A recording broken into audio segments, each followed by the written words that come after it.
বিচারপতিদের প্রতি আমাদের অগাধ শ্রদ্ধা আছে, কিন্তু কোনো বিচারপতি আইনের বিষয় নিয়ে তিনি আলোচনা করছেন টেলিভিশন চ্যানেলে, কেউ প্রেস কনফারেন্স করছেন, কেউ রিটায়ারমেন্টের পরে রাজ্যসভার মেম্বার হচ্ছেন।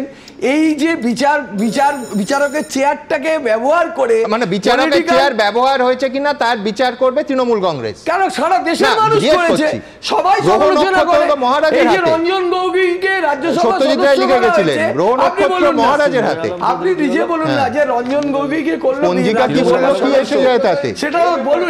এটা যদি ঠিক হয়ে থাকে, আপনি যদি এটাকে অ্যাপ্রিসিয়েট করেন, আপনি যদি এটাকে এনকারেজ করেন, যে বিচারক যে বিষয়ে বিচার করছেন তিনি এসে এখানে ইন্টারভিউ দেবেন, তারপর লোকসভার সদস্য হবেন, কেউ রাজ্যসভার সদস্য হবেন, রিটায়ারমেন্টের পর, এক সেকেন্ড, রিটায়ারমেন্টের পর আমার আপত্তি নেই, আপনার আপত্তি আছে কিনা জানতে চাইছি। যখন কোনো বিচারককে তৃণমূল কংগ্রেস নির্বাচনে প্রার্থী করে, সেটা আপনার কোনো আপত্তি আছে? আমি এইটুকু বলবো, যে মাইন্ডসেট নিয়ে বিচার করছেন, আমি এটা ধরে নেবো যে সে মাইন্ডসেট নিয়ে বিচার করছেন, সেই মাইন্ডসেট নিয়ে যদি তিনি বিচার করেন যে আমি পরবর্তীকালে একটা প্রাইজ পাবো, তার মানে যে বিচারককে আপনারা ভোটে দাঁড় করিয়েছেন তিনি এই মাইন্ডসেট নিয়ে তিনি বিচার করতেন। আপনি দেখিয়ে দিন না যে বিষয় নিয়ে আপনাদের এখানে আলোচনা হয়েছে, এমন বিচারক যিনি তার পরবর্তীকালে প্রাইজ পেয়েছেন। আমি তো নাম করে বলে দিলাম, রঞ্জন গগৈ থেকে অভিজিৎ গাঙ্গুলি।